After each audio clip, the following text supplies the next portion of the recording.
ಹುಲಿವಾನ ಗ್ರಾಮದಲ್ಲಿ ನಿನ್ನೆ ರಾತ್ರಿ ದಿಢೀರ್ ಪ್ರತ್ಯಕ್ಷ ಚಿರತೆ. ಸಾಕಿದ್ದ ನಾಯೊಂದು ಆಲೆಮನೆಯಲ್ಲಿ ಓಡಾಡಿಕೊಂಡಿದ್ದ ಅದನ್ನು ಪ್ರತ್ಯಕ್ಷವಾಗಿ ಬೇಟೆಯಾಡಿದ ಚಿರತೆ. ದಿಢೀರನೆ ಬಂದ ಚಿರತೆಯಿಂದ ಗ್ರಾಮಸ್ಥರು ಕಂಗಾಲಾಗಿದ್ದಾರೆ.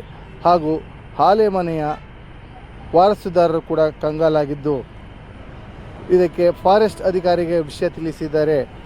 ಇಲ್ಲಿಯ ತನಕ ಯಾವುದೇ ಕ್ರಮ ಕೈಗೊಂಡಿಲ್ಲದ ಅಧಿಕಾರಿಗಳು. ಇದೇ ರೀತಿಯಾದರೆ ಮುಂದೆ ಯಾವುದೇ ಅನಾಹುತಗಳಾದರೆ ಫಾರೆಸ್ಟ್ ಅಧಿಕಾರಿಗಳೇ ಕಾರಣವಾಗುತ್ತಾರೆ ಎಂದು ಅಳಲು ತೋಡಿಕೊಂಡ ಗ್ರಾಮಸ್ಥ.